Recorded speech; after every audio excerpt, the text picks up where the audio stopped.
तो फाइनली पवन सिंह के भाई के तिलक का वीडियो बहुत सारा सामने आ चुका है और ये पता लग गया कि कौन कौन जा रहा है कौन कौन नहीं जा रहा है। लेकिन एक और फेक वीडियो बड़ी तेज़ी से वायरल हो रहा है।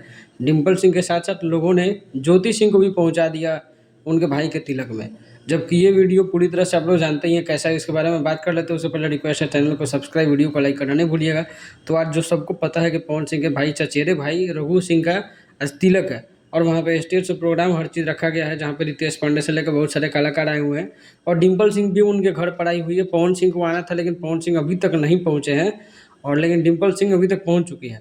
वहीं ज्योति सिंह को लेकर के ये भी एक वीडियो वायरल हो रहा है जो आप लोगों ने शुरू में देखा। तो ज्योति सिंह जो है अभी नहीं पहुंची है क्योंकि ज्योति सिंह को बुलाया नहीं गया है शायद, या फिर ये वीडियो पूरी तरह से फेक है, कहीं और का वीडियो है जिसको दिखाया जा रहा है कि ज्योति सिंह पहुंच गई है अपने चचेरे देवर के तिलक में करके। ये हो बहुत सारा ऐसा वीडियो आपको देखने को मिलेगा। खैर लेकिन सच्चाई यही है कि ज्योति सिंह नहीं पहुंची है, पवन सिंह पे भी नहीं पहुंचे हैं, बल्कि तिलक समारोह आज है और कल शादी है। तो शादी में हो सकता है कि पवन सिंह आए और ज्योति सिंह भी आ सकती है, कभी भी कुछ भी हो सकता है। चैनल को सब्सक्राइब, वीडियो को लाइक करना नहीं भूलिएगा। मिलता है अगले वीडियो में, तब तक के लिए बाय।